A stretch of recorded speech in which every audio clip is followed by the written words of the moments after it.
Hello and welcome to the channel. So I'm gonna do this fast because if not, I speak a lot. So the point of this time around is that I'm gonna give myself 20 minutes to tell you 10 movies, well, a list of 10 things that really accompanied me through 2020. And I'm gonna do it real fast because if not, I speak a lot. So yeah, let's go with it. So I'm gonna set the chronometer first of all, but shall we get to it?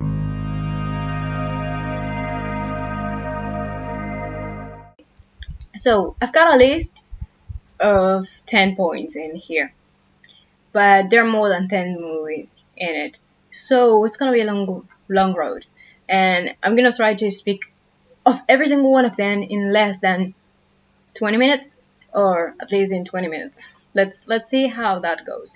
I just hope not to exceed that time because of this. Yeah, so we're gonna go real fast through them. So I'm starting my chronometer now. So, okay, now we've got 20 minutes. So, the third movie in my list is The Age of 17, which stars in Haley Steinfeld and Woody Harrelson, and it has a great casting. And it just talks about this great thing that is just like every single time you're a teenager, it's not like you've got many chances to be a teenager anyway, but every single teenager goes through this thing that everything that happens in your life feels like the end of the world, and it's not like that, and this movie just makes a great job at portraying all of that, and I just love it, and I just I don't know, I have seen it so many times, and if you haven't, I really recommend it, because it's a beautiful story, and just, I don't know, it has a great storyline. Please watch it. Besides, Alexander Calvert, who plays Jack in Supernatural, is in it, so please do. Okay, so the ninth movie is Rocketman. Taron Egerton as Elton John. My mom and I went to watch it in 2019 when this movie came out, and we fell in love because we both love Elton John. So yes, we did that. We watched it, and we've seen this movie like a million times because my mom is that kind of person that's just gonna go around and watch the same movie 10 times a day, 100 times a month, and so on, because she loves it so much, because she doesn't ever get bored when she really loves something. And that's what this movie made for her. And I have actually seen it like the same amount of times that my mom has, and it's amazing. It's just so heartfelt. It is a beautiful story. It's told through the songs. It is just so smart that the thing that they did, and it's just so beautiful, and I love it. Please go watch it, please. If you haven't, I'm very ashamed of you if you haven't. Anyway, 8th point in my list, Kingsman. Another movie with Taron Egerton in it. Kingsman 1 and 2. If the first Kingsman is Kingsman The Secret Service, and the second one is The Golden Circle, and there's gonna be a third movie starring with Liam Neeson if I'm not wrong. But anyway, this movie has an amazing cast. Elton John is in the second movie, so it has Colin Firth in it and Samuel L. Jackson. And the first movie talks about climate change, and the second movie talks about the legalization of drugs, and it's just a fucking great story that has a lot of action and gore, and it just blows your mind because it is so fucking good. So, under what rock have you been living that you haven't seen this movie? Seriously? Anyway, 7th movie, Men in Black International, starting by Chris Hemsworth and Tessa Thompson, who we have seen in Thor Ragnarok, and I love them in there. So yeah, I love them in Thor Ragnarok, and I really love them in this movie. So every single one of us have grown up with the Men in Black, and in the original trilogy is just amazing. I mean, Will Smith and Tommy Lee Jones, they made an amazing job, and then Josh Brolin just appeared in the third movie, which makes it even better because it is just crazy, and it is just so good. Seriously, oh god. Anyway, this movie is one that is just beautiful, and there's a special quote on it that I always remember and I love, because Tessa Thompson's character, which is M, is just telling that she has never fallen in love because she doesn't trust, the chemical reactions in the brain and all of that, because they are not real. And just Chris Hemsworth which is H. His character is called H. Just tells her, I don't know, the universe is made of chemicals reactions, and it seems pretty real to me. And I just love it because every single time a person understands chemistry, my heart goes whoosh. Yes, my heart goes whoosh because I get really excited about science. Anyway, it is a lovely story. It is funny. It has very good characters. It is so freaking interesting. And I don't know, just go watch it. Like, I don't know. It's just a story that I love. Please, do yourself a favor. The sixth in my list is a trilogy. It is the trilogy for Unbreakable, Split, and Glass, which is a story that it just follows Samuel L. Jackson's character and, other characters as well. I don't remember the name of the actor who plays the protagonist in Unbreakable because I am crap at names and I'm making this very, very fast and I'm not going to Google it. I'm going to put it in here. It's going to appear in here. Okay, so it is just goes around this story that just is this character is obsessed with comic books and he thinks that every single that comic books are basically history, a recompilation of every single superhero that existed out there in the world. And because he was born with so much weakness in his bones and this disease that just makes him break apart every single little time, he believes that for every single person that is weak, there is someone equally strong, So he causes a train wreck and there's only one survivor, and turns out to be that this man can survive pretty much anything. He has superhuman strength, and I just dropped my pen, and I'm not gonna get it because I have to rush this thing. So, and it's a very interesting story. So, and the second one, the sequel to this is Split, which is starred in by James McAvoy and Anya Taylor-Joy, who do I have to say once again that she's from Argentina, and just that makes me very, very proud. I mean, like, she grew up in here, and I just love her. I just love her as an actress, as everything. She's amazing. Fucking God. Yeah. So, and the third movie, it just has Anya Taylor-Joy in it. It has Samuel L. Jackson. It has James McAvoy. And seriously, what are you doing with your life? What are you doing with your life? This trilogy is amazing, and you're just barely getting to know it. Please do yourself a favor. You're gonna love it because I did. Anyways, the fifth point is another trilogy, the Jumanji trilogy. And I know that there's so many people out there who believe that the second movie of Jumanji is a reboot, but bitch, it is not. It is not a fucking reboot. So many people were angry with this because they were just like, oh my god, they cannot make it better than the original Jumanji. And I'm just here like, they didn't try to make it better, bitch. They didn't try to make it better. They were just trying to make a sequel. And they made an amazing sequel. Let me point that out. Okay, so Jumanji, it is every single person's childhood. Even if you are 50 years old, it is your childhood as well. I don't care how old you are. You love this movie and you know it. Anyway, the sequel for Jumanji, they specify very well that it is a sequel because it starts out when the first movie ends, and the father of this kid just finds the board game in the beach and just takes it to the son and it just great problem. Okay, and what happens in here is that it's very much the opposite of the first movie. In the first movie, the game just basically came to reality, and this time around, the kids become the game. So that's pretty interesting to me. And it's a very nice, well-known concept. There's so many things about video games in this that it's just lovely, the references and all, and the comedy in it is just outstanding, and I love it. And seriously, I'm not a person that lets out about anything because I have a very, very pale sense of humor, in a sense of I don't have a sense of humor, simple as that.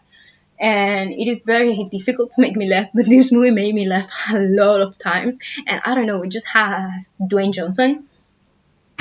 You should love anything that has Dwayne Johnson in it. Well, not everything. He has crappy movies, but this movie is great.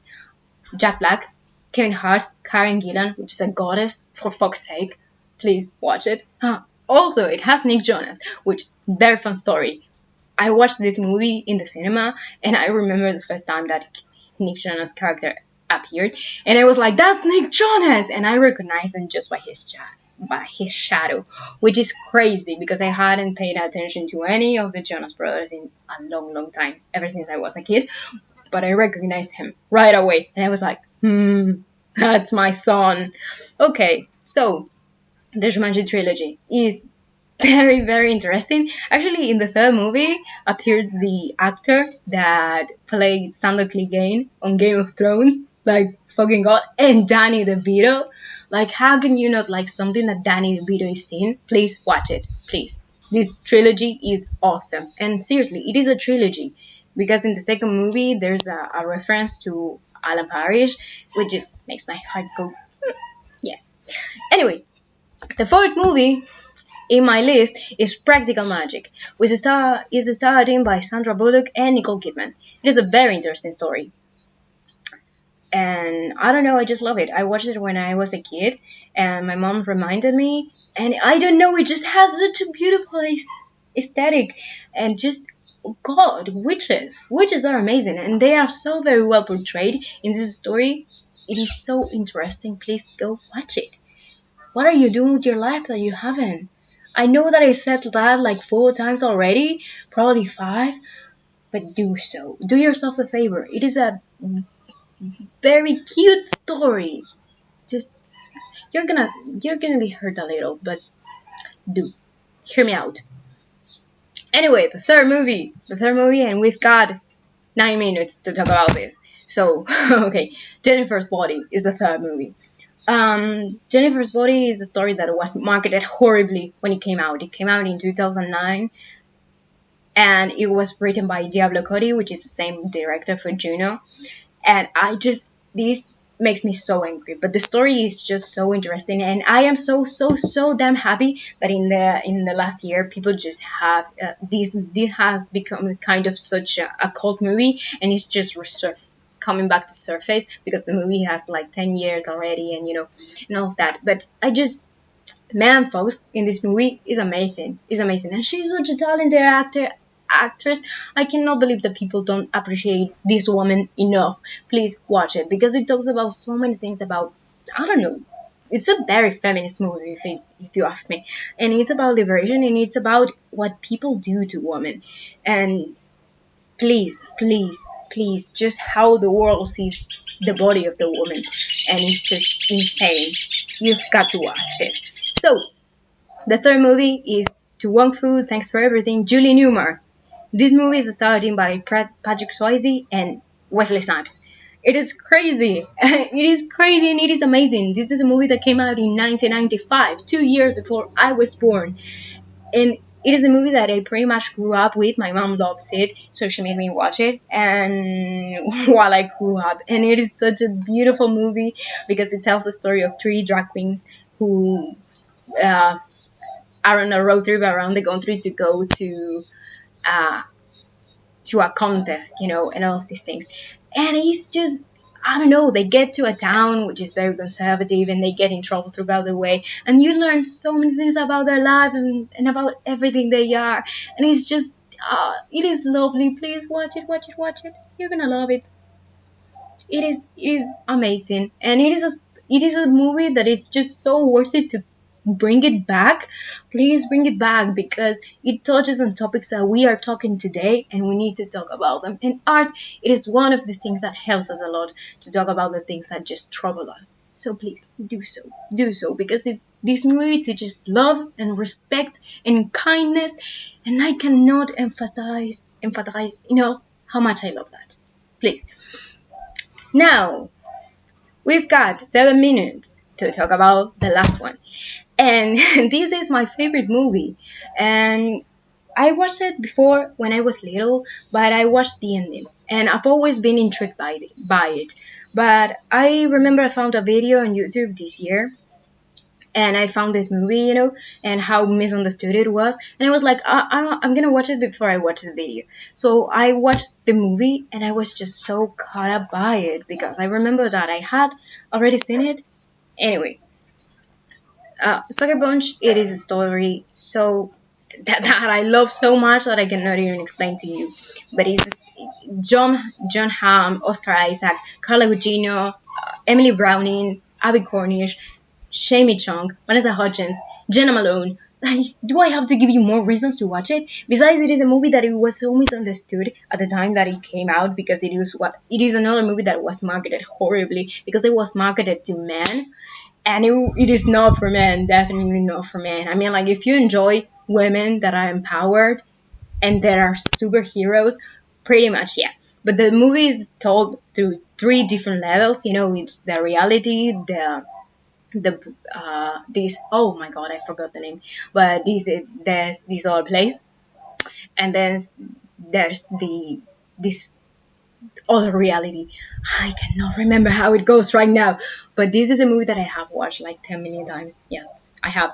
I am obsessed with this movie, and it's just like I'm telling you, it is told in three different levels, and it all tells a story, and it is all connected, and there's so much about it that is beautiful, and that is just so interesting because it talks about freedom, and it straight up tells you that you have all the weapons you need, and all you need to do is fight.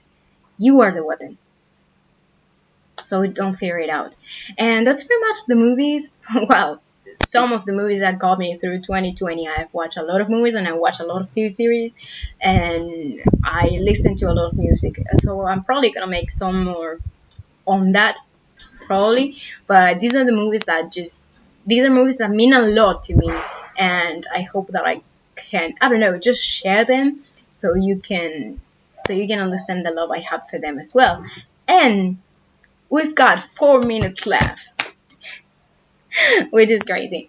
I can't believe that I talk so fast because I tend not to do it.